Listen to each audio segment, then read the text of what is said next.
जरा सोचिए, एक ऐसा इंसान जिसका दिमाग 2000 साल पहले आज की दुनिया को देख सकता था। एक ऐसा रणनीतिकार जिसने सिर्फ अपनी बुद्धि के दम पर एक बिखरे हुए देश को एक बहुत बड़े साम्राज्य में बदल दिया। आज हम चाणक्य के उन्हीं रहस्यों को समझने की कोशिश करेंगे जो आज भी हमें कामयाबी का रास्ता दिखाते हैं। चाणक्य को अक्सर लोग इंडिया का मैकियावेली कह देते हैं, पर सच कहूं तो ये तुलना उनकी महानता को काफी छोटा कर देती है। जैसा कि जवाहरलाल नेहरू ने कहा था, चाणक्य सिर्फ एक चालाक पॉलिटिशियन नहीं थे।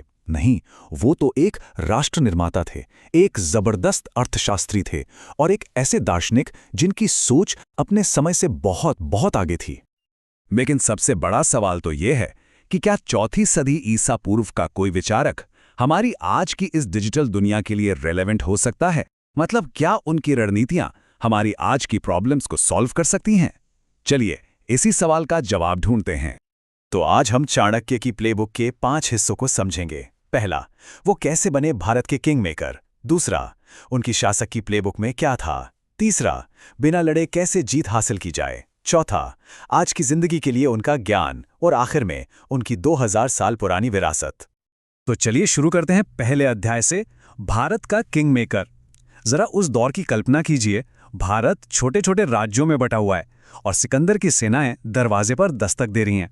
इसी उथल पुथल के बीच एक साधारण से दिखने वाले ब्राह्मण ने इतिहास बदलने की ठान ली थी। चाणक्य की सोच कैसी थी, इसका अंदाजा एक छोटी सी कहानी से लगाया जा सकता है।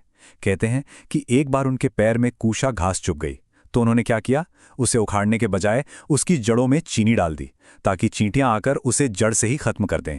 यही थी उनकी रणनीति। सीधी लड़ाई नहीं, बल्कि दुश्मन को अंदर से कमजोर कर दो, सब्र के साथ, इनडायरेक्ट तरीके से और एकदम सटीक।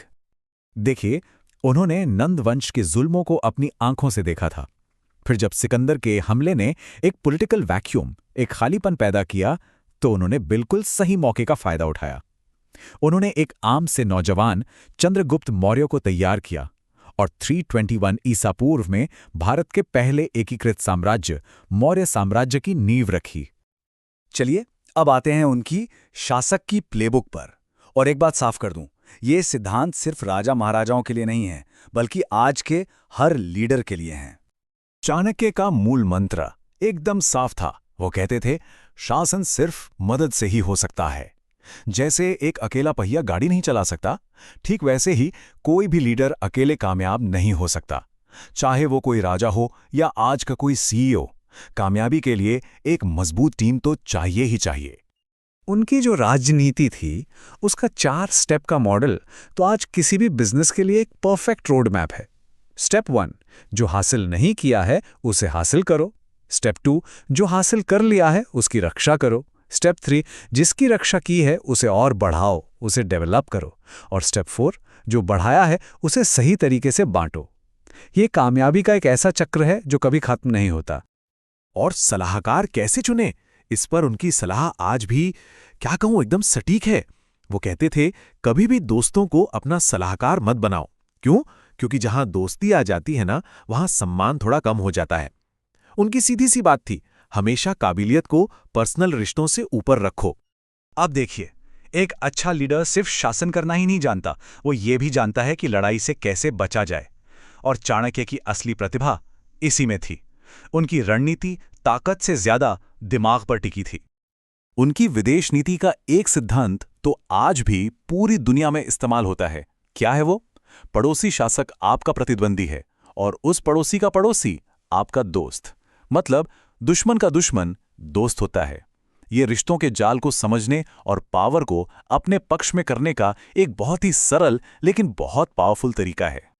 लड़ाई झगड़े को लेकर उनका नजरिया एकदम प्रैक्टिकल था। कोई इमोशंस नहीं, सिर्फ पावर का सटीक कैलकुलेशन। उनका सीधा साधा हिसाब था, अपने से कमजोर से लड़ो, बराबर वाले या ज्यादा ताकतवर से शांति कर लो, और जो बहुत कमजोर है उसे किसी मजबूत की शरण ले लेनी चाहिए।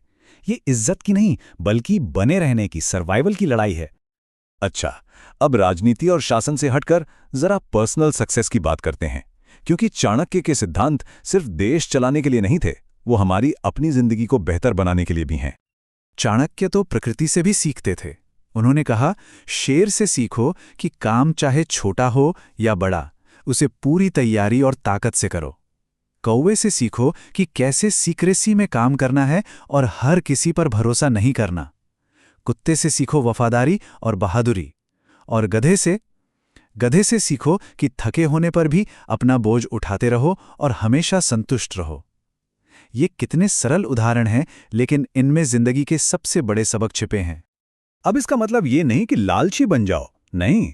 चाणक्य का मानना था कि पैसा एक टूल है, एक साधन है, जिसके बिना जिंदगी के जो बड़े लक्ष्य हैं, जैसे धर्म और सुख, उन्हें हासिल करना बहुत मुश्किल हो जाता है। इसीलिए फाइनेंशियली स्ट्रांग बनने के लिए लगातार कोशिश करते रहनी चाहिए। चाणक्य कर्म के सिद्धांत में पूरा यकीन रखते थे। वो उन लोगों को बिल्कुल पसंद नहीं करते थे जो किस्मत के भरोसे बैठे रहते हैं। उनके हिसाब से कामयाबी सिर्फ और सिर्फ मेहनत से मिलती है। भविष्य आपके कर्मों से बनता है, किस्मत से नहीं। सीधी बात। और अब हम पहुंचते हैं आखिरी हिस्से पर।